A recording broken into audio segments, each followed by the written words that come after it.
नमस्कार बच्चों। कक्षा 12वीं विषय व्यवसाय अध्ययन के अंतर्गत आज हम वाणिज्य के एक अत्यंत महत्वपूर्ण विषय निर्देशन की अवधारणा को सरल भाषा में समझेंगे।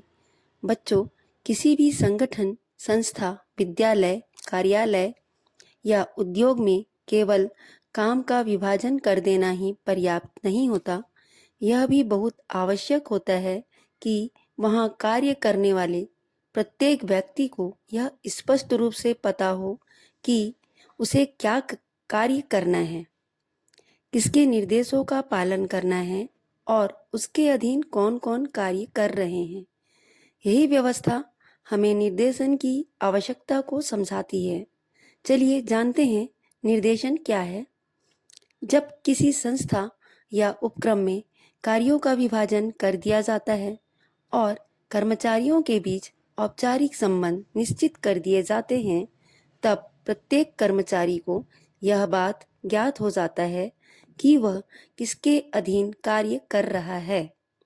ऐसी स्थिति में यह अपेक्षा की जाती है कि कर्मचारी अपने वरिष्ठ अधिकारी के निर्देशों के अनुसार कार्य करे और संस्था के लक्ष्यों को प्राप्त करने में सहयोग दें।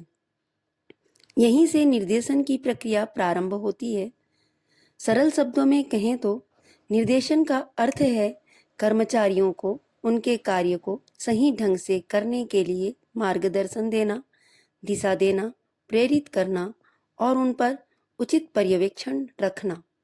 अर्थात केवल आदेश देना ही निर्देशन नहीं है, बल्कि कर्मचारियों को यह समझाना भी निर्देशन है कि काम कैसे करना है, किस प्रकार बेहतर करना है और संगठन के उद्देश्य को ध्यान में रखते हुए कैसे आगे बढ़ना है।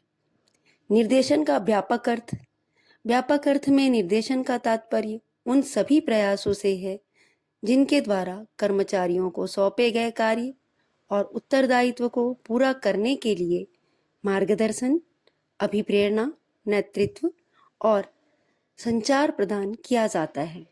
इसका अर्थ यह है कि यदि किसी कर्मचारी को कोई कार्य सौंपा गया है तो केवल यह कह देना पर्याप्त नहीं है कि यह काम कर लो, बल्कि उसे यह भी बताया जाना चाहिए कि कार्य की विधि क्या है, उसे कब तक पूरा करना है, किस स्तर की गुणवत्ता अपेक्षित है और यदि कठिनाई आए तो उसका समाधान कैसे होगा।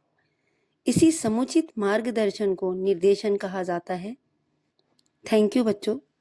अगले ऑडियो में मिलते हैं।